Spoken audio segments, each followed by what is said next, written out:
आज पिथौरागढ़ से दिल्ली के लिए सीधी उड़ान होगी शुरू। मुख्यमंत्री पुष्कर सिंह धामी करेंगे उद्घाटन। आज दोपहर 1:15 रखा गया कार्यक्रम।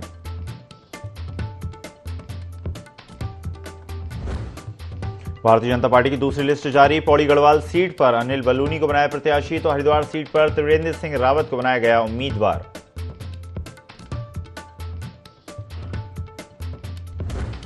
धामी कैबिनेट की बैठक आज। लोकसभा चुनाव के चलते कई महत्वपूर्ण फैसले ले सकती है कैबिनेट। सचिवालय में शाम 5 बजे होगी बैठक।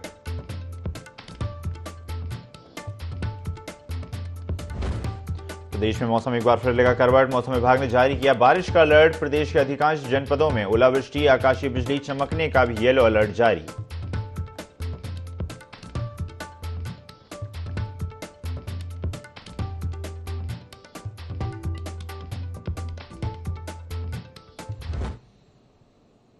नमस्कार, स्वागत है आपका। IND 24 देख रहे हैं आप। मैं हूं आपके साथ ईसा अहमद। बुलेटिन की शुरुआत करते हैं खबर देहरादून से है, जहां पर उत्तराखंड के बीजेपी लोकसभा उम्मीदवारों की दूसरी लिस्ट भारतीय जनता पार्टी ने जारी कर दी है। अपने 2 उम्मीदवार घोषित किए हैं। पौड़ी से अनिल बलूनी को बीजेपी ने बनाया है उम्मीदवार। इसके साथ ही हरिद्वार लोकसभा सीट से पूर्व CM त्रिवेंद्र सिंह रावत लड़ेंगे चुनाव। इसके साथ ही अल्मोड़ा, टिहरी और नैनीताल से पहले ही घोषित किए जा चुके हैं प्रत्याशी।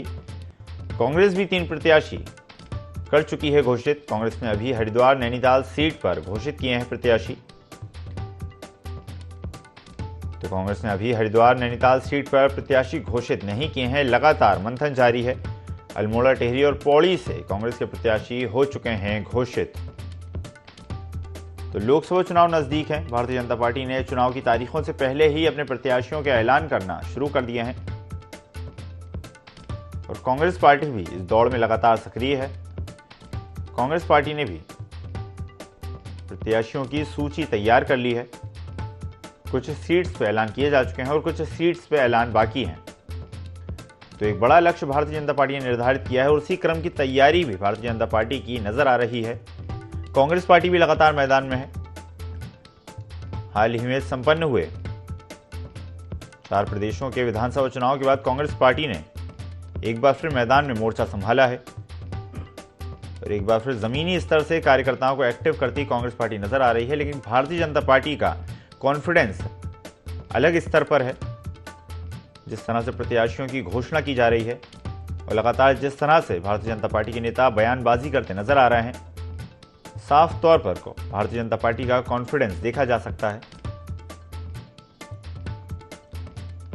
भारतीय जनता पार्टी ने एक विशाल लक्ष्य इस बार निर्धारित किया है। 400 सीट्स एनडीए गठबंधन को और 370 प्लस सीटें भारतीय जनता पार्टी को।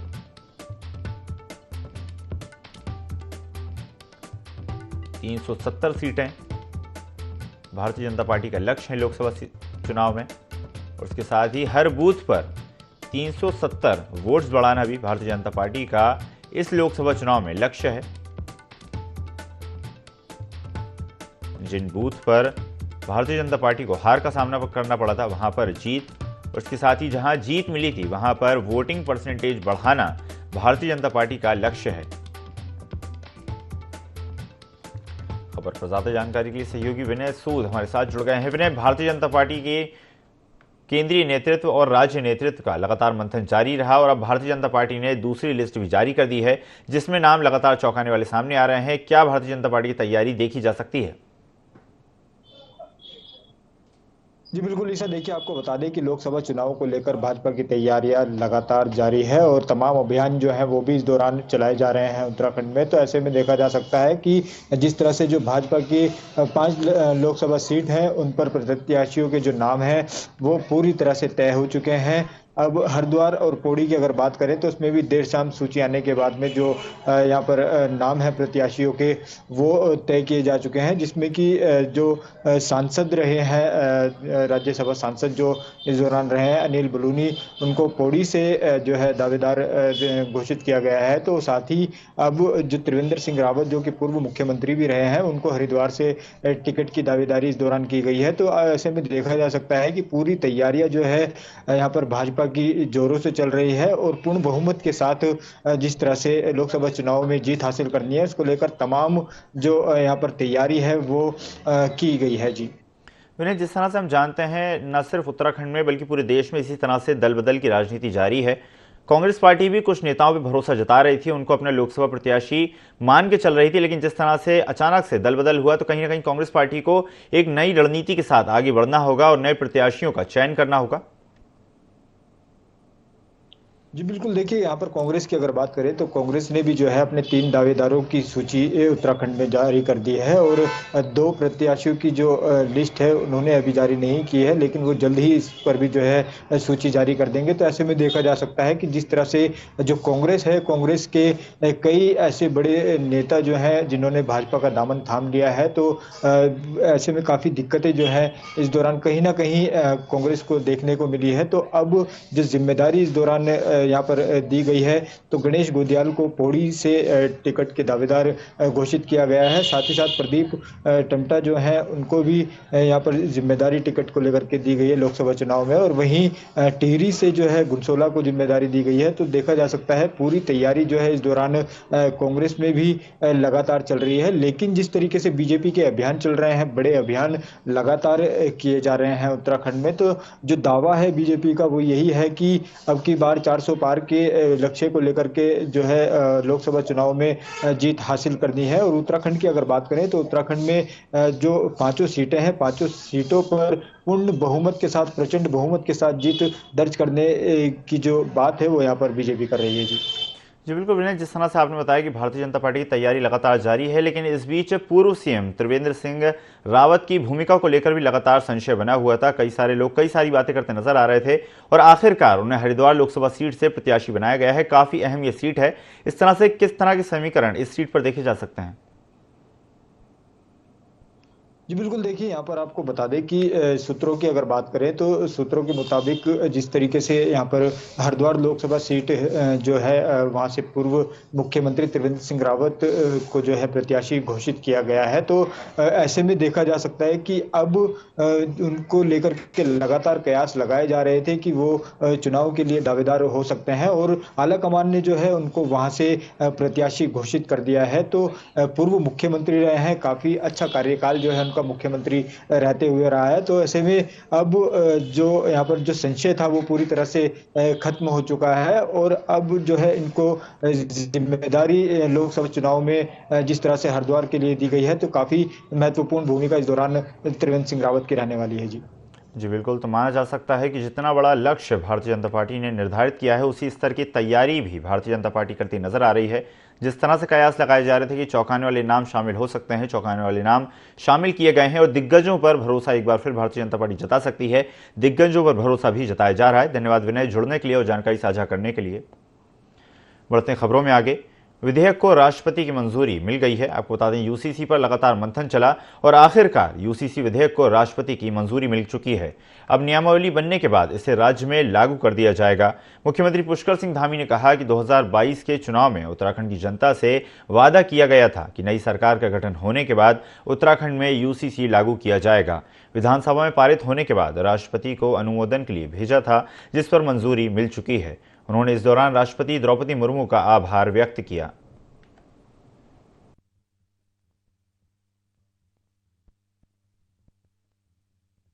हमारे प्रधानमंत्री आदरणीय मोदी जी के नेतृत्व में उत्तराखंड विधानसभा के 2022 के चुनाव में उत्तराखंड की देवतुल्य जनता से हमने ये वायदा किया था कि नई सरकार के गठन होते ही हम उत्तराखंड में यूसीसी लागू करेंगे। उसके लिए हम विधेयक लाएंगे और उसकी जो सारी औपचारिकताएं पूर्ण करके उत्तराखंड में लागू करने की दिशा में आगे बढ़ेंगे। विधानसभा ने उसको पारित कर दिया था और माननीय राष्ट्रपति जी के पास हमने उसके अनुमोदन के लिए भेजा था। हमको उनका अनुमोदन प्राप्त हो गया है। मैं सबसे पहले तो आदरणीय राष्ट्रपति जी का, द्रौपदी मुर्मू जी का धन्यवाद करता हूं, उनका आभार व्यक्त करता हूं कि उन्होंने हमारे विधेयक को अपनी मंजूरी दे दी है। सीएम पुष्कर सिंह धामी हरिद्वार के दौरे पर रहे, जहां वे उत्कृष्टता केंद्र और उद्योग त्वरक संबंधी एमओयू सेरेमनी में वर्चुअली शामिल हुए। इसके बाद सीएम धामी ने पीएम स्वराज पोर्टल के शुभारंभ कार्यक्रम में शिरकत की। इस दौरान सीएम धामी ने यूसीसी को राष्ट्रपति की मंजूरी मिलने पर राष्ट्रपति का धन्यवाद दिया। सीएम धामी ने कहा कि 2022 के विधानसभा चुनाव में हमने जो जनता से वादा किया था उसे पूरा किया। इस अनुमोदन के बाद उत्तराखंड में महिलाओं को सुरक्षा और बुजुर्गों को सम्मान मिलेगा।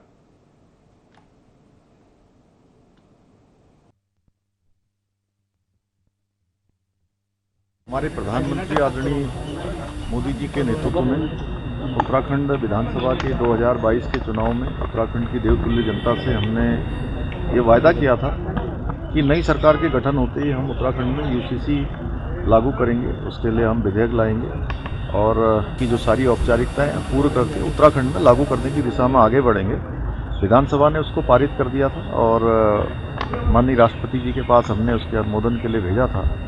हमको उनका अनुमोदन प्राप्त हो गया है। मैं सबसे पहले तो आदरणीय राष्ट्रपति जी का, द्रौपदी मुर्मू जी का धन्यवाद करता हूं, उनका आभार व्यक्त करता हूं कि उन्होंने हमारे विधेयक को अपनी मंजूरी दे दी है। राज्य में लागू होते ही तमाम प्रकार से जो महिलाओं का उत्पीड़न है, बुजुर्गों का सुरक्षा है, बच्चों की सुरक्षा है, जो कुरीतियां हैं, उन सब से निजात।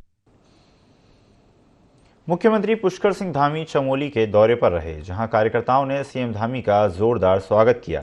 सीएम ने गोपेश्वर में बस स्टेशन गोपेश्वर से पुलिस मैदान तक भव्य रोड शो किया। रोड शो के बाद सीएम धामी ने पुलिस मैदान में आयोजित लाभार्थी सम्मान समारोह में शिरकत की। इस दौरान सीएम धामी ने सरकारी योजनाओं के लाभार्थियों को सम्मानित किया। सीएम धामी का कहना है कि सरकार द्वारा प्रदेश में कई योजनाएं चलाई जा रही हैं, जिसका लाभ लोगों को मिल रहा है।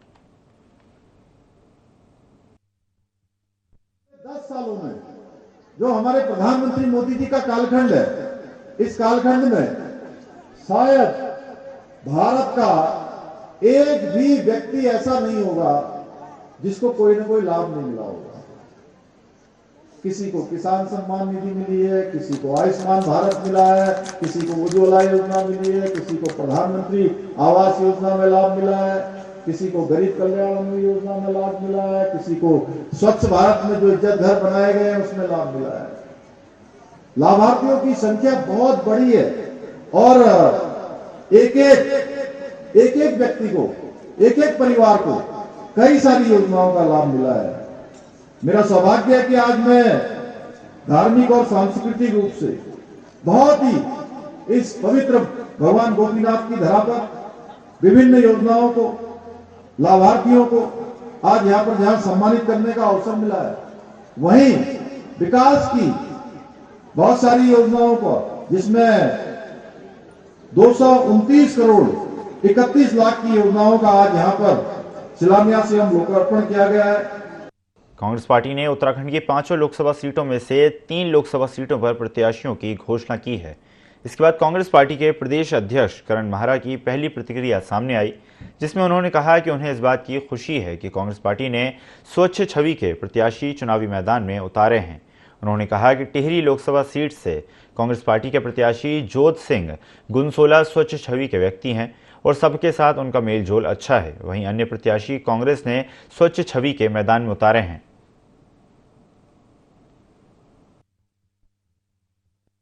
खुश हूँ कि अच्छे प्रत्याशी हैं। हमारे टिहरी से भी जो जोत सिंह जी हैं, उनकी काफ़ी स्वच्छ छवि है और सबके साथ उनका मेलजोल अच्छा है और लोगों में खासा उत्साह उनको लेकर है, क्योंकि नॉन कंट्रोवर्शियल आदमी है। आज तक उनके ऊपर कोई दाग नहीं है किसी भी तरीके का, तो एक अच्छे प्रत्याशी के तौर पे है। गणेश गोदियाल जी हमारे पूर्व अध्यक्ष हैं, काफ़ी मजबूत दावेदार हैं और पार्टी की सर्वे में भी उनका काफ़ी अच्छा रिजल्ट्स वहाँ से आए हैं और मुझे खुशी है कि एक मजबूत व्यक्ति को ये जिम्मेदारी दी गई है। और जैसा हम चाह रहे थे कि बड़े चेहरे भी चुनाव लड़ें, तो आदरणीय गणेश गोदियाल जी कांग्रेस का एक बड़ा चेहरा है। उन्होंने चुनाव में उतरकर कांग्रेस की जो बात थी उसको आगे बढ़ाने का काम किया है। समान नागरिक संहिता यूसीसी विधेयक को राष्ट्रपति की मंजूरी मिल गई है। अब नियमावली बनने के बाद इसे राज्य में लागू कर दिया जाएगा। बता दें कि उत्तराखंड विधानसभा से यूसीसी बिल पास होने के बाद इसे राजभवन भेजा गया था। इस पर राष्ट्रपति भवन को फैसला लेना था। भाजपा प्रदेश मीडिया प्रभारी बनवीर चौहान ने कहा कि 2022 के चुनाव में मुख्यमंत्री पुष्कर सिंह धामी ने उत्तराखंड की जनता से वादा किया था, वो पूरा हो चुका है और उत्तराखंड देश का पहला राज्य बनने जा रहा है जिसमें यूसीसी कानून लागू किया जा रहा है।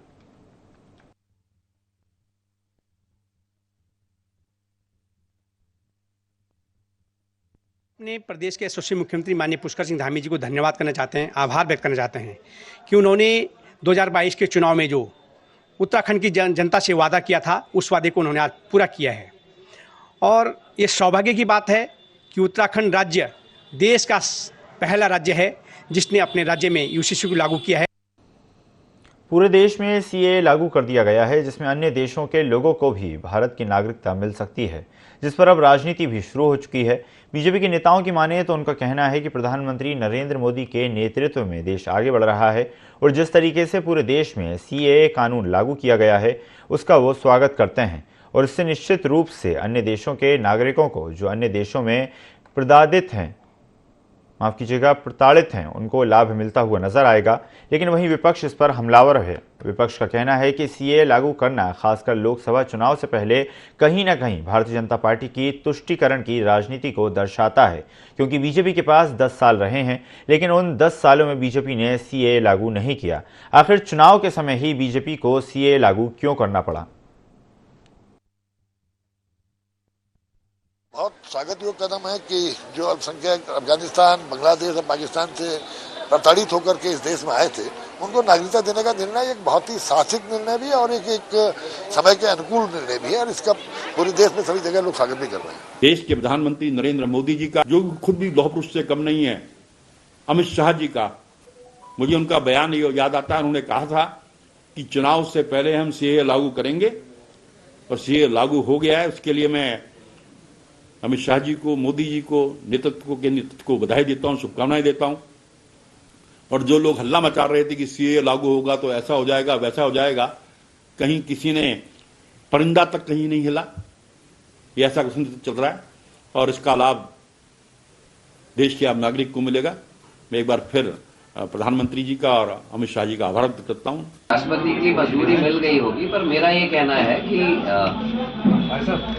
टाइमिंग को लेकर कांग्रेस को थोड़ा संशय है, क्योंकि हम ये मानते हैं पोलराइजेशन ऑफ वोट की नियत से ये कानून लाया गया है और इलेक्शन में डर का वातावरण पैदा करने की भी नियत थी। अगर बीजेपी इतनी इसके लिए गंभीर थी तो उनका जो समय था 10 साल का उनका कार्यकाल रहा, 10 साल में इसको प्रायोरिटी क्यों नहीं दी गई?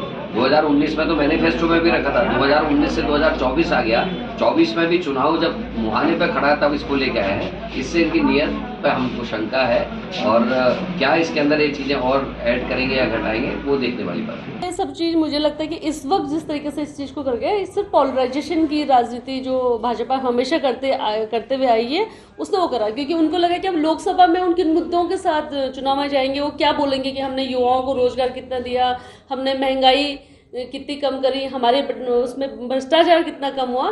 तो ये सब मुद्दों से भटकाने के लिए उन्होंने जो ये अभी सीए लागू करा, उसका केवल एक कारण वही है कि आपको जो मुद्दों से लोगों को भटका के इस पे जाना। कांग्रेस पार्टी ने मसूरी विधानसभा से पूर्व विधायक जोत सिंह गुनसोला को टिहरी लोकसभा संसदीय सीट से प्रत्याशी बनाया है। कांग्रेस प्रदेश मुख्यालय पहुंचने पर गुनसोला ने कहा कि टिहरी लोकसभा सीट पर कांग्रेस पार्टी सशक्त तरीके से बड़े मार्जिन के साथ अपनी जीत दर्ज कराएगी। उन्होंने कहा कि भाजपा प्रत्याशी माला राजलक्ष्मी को वो चुनौती नहीं मानते। उन्होंने कहा कि माला राजलक्ष्मी टिहरी लोकसभा से 2 बार सांसद रहने के बावजूद वो पहले भी चुनौती नहीं थी और अब भी चुनौती नहीं है। गुनसोला ने कहना है कि क्षेत्र की जनता उनके चेहरे को नहीं पहचानती, ऐसे में वो कांग्रेस के लिए कोई चुनौती नहीं है। गुनसोला का कहना है कि इस चुनाव में टिहरी लोकसभा से परिवर्तन की शुरुआत होने जा रही है।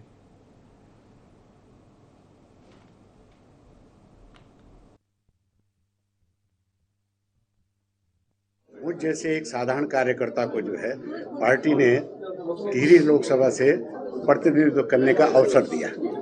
मैं पार्टी को हर तरह से भरोसा दिलाता हूं कि पार्टी कार्यकर्ताओं के साथ मिलकर आगे बढ़ने की जो रणनीति बनाई जाएगी उसके तहत हम टिहरी में जो 10 साल 15 साल से जो सूखा पड़ा हुआ है उस सूखे को हम खत्म करने का प्रयास करेंगे। ये हम अपने नेतृत्व को जो है अश्योर करते हैं, शीर्ष नेतृत्व को भी और प्रदेश नेतृत्व को भी। और रही साधनों की बात, तो साधन जितने भी हों वो शायद साधन विहीन हो जाएंगे और परिवर्तन की लहर है तो टिहरी से शुरू होगा परिवर्तन और पूरे देश में परिवर्तन की लहर आएगी, ये हमारा ऐसा विश्वास है। कृषि मंत्री गणेश जोशी ने हाथी बड़कला स्थित कैंप कार्यालय में विभिन्न औद्योगिक निवेशों की गुणवत्ता नियुक्त आपूर्ति के लिए कैलेंडर का अनावरण किया।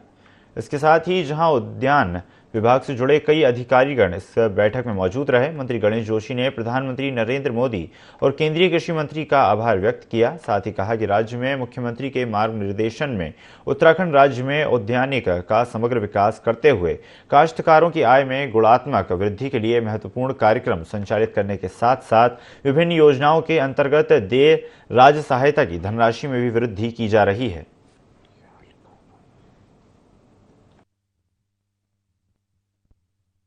भारत एक कृषि प्रधान देश है।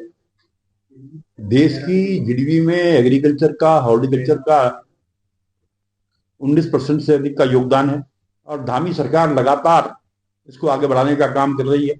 जहां हम 50,000 पॉली हाउस लगाने जा रहे हैं, न्यूट्रिशन में 73 करोड़ रुपए की व्यवस्था हमने की है। बीज जो है किसान के प्राण होते हैं। बीज समय से न मिले, पौध समय से न मिले और जिसके माध्यम से किसान समय पर बीज, किसान को समय पर बीज मिलेगा, पौध मिलेगी। और जो हमारा धामी सरकार का संकल्प है कि 2025 में वाला जो 25 साल का होगा, हम एग्रीकल्चर के क्षेत्र में, हॉर्टिकल्चर के क्षेत्र में, हनी के क्षेत्र में एक अग्रणी राज्य होंगे, वो संकल्प पूरा होगा। इसके लिए आज हमने ये कैलेंडर जारी किया।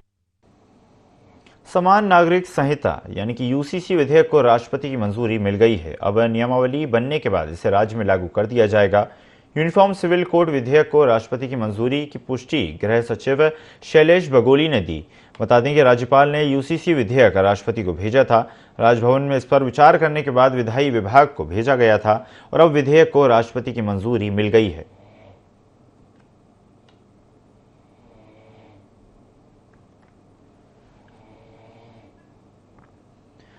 देहरादून से खबर आपको बता रहे हैं, जहां पर यूसीसी विधेयक को राष्ट्रपति की मंजूरी मिल चुकी है, जिसके बाद इसे अब राज्य में लागू किया जाएगा। और इसके साथ ही उत्तराखंड पहला ऐसा राज्य बन जाएगा जहां पर यूसीसी विधेयक लागू किया जाएगा। उत्तराखंड में इसे लागू करना एक पायलट प्रोजेक्ट के तहत देखा जा रहा है। उत्तराखंड में इस विधेयक की सफलता के बाद इसे अन्य राज्यों में भी लागू किया जाएगा।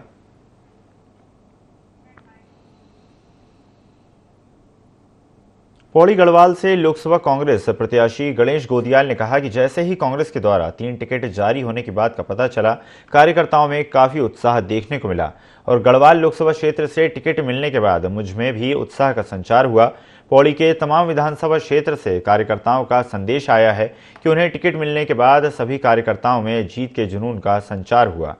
प्रत्याशी घोषित होने से पूर्व चुनाव न लड़ने की बात पर गणेश गोदियाल ने कहा कि उनकी आर्थिक स्थिति को देखते हुए मैंने महसूस किया कि भारतीय जनता पार्टी के धनबल का मुकाबला करना है।